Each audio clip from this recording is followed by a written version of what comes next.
Bonjour, c'est Thomas. Je vais faire les capsules en politique. Aujourd'hui, on va parler de la transparence en politique.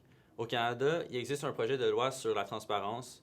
En 2019, le projet de loi C-58 visait à accroître la transparence du gouvernement au Canada. Au Québec, il existe aussi un projet de loi qui s'appelle la loi sur l'accès à l'information. Les institutions comme les ministères ont l'obligation de divulguer certaines informations, des documents, des rapports, des statistiques et des projets futurs qui vont être disponibles à la population. Et c'est une loi qui est mise en application par le commissariat de l'information du Canada. Et c'est possible de faire une demande de communication pour des documents qui ne sont pas divulgués proactivement par le ministère. La demande peut être refusée pour différentes raisons, comme un effort qui serait pas raisonnable pour la recherche du document ou encore la sensibilité de l'information. Les fonctionnaires sont mandatés de donner une réponse dans un certain délai. Le Canada semble être transparent à première vue avec toutes ces mesures-là, mais en environnement, on l'est moins.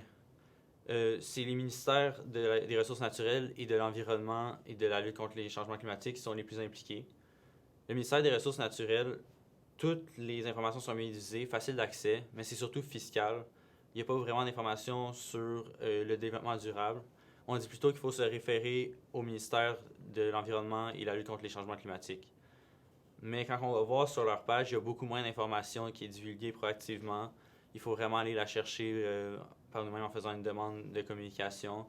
Donc, on dirait vraiment que le Canada essaie de montrer qu'il est ouvert, mais en fait, les informations qu'ils veulent moins montrer, on essaie plus de les cacher. Il faut vraiment aller les chercher par nous-mêmes. En 2019, Trudeau et Greta Thunberg ont eu un entretien et Trudeau ne semblait pas aimer les questions que Greta Thunberg lui posait sur le nouveau pipeline. Mais après ça, il s'est présenté à la manifestation à Montréal pour supporter la cause. C'est un comportement qui peut sembler un peu hypocrite, mais on peut se référer à la théorie des deux visages de la politique pour l'expliquer. Donc, il y a un visage qui relève de l'utilisation du pouvoir et l'autre, l'intention de le garder. Un gouvernement peut exercer son pouvoir pour améliorer des éléments de la société, mais aussi pour bien paraître auprès de ses électeurs, rester dans leur faveur pour gagner le pouvoir aux prochaines élections.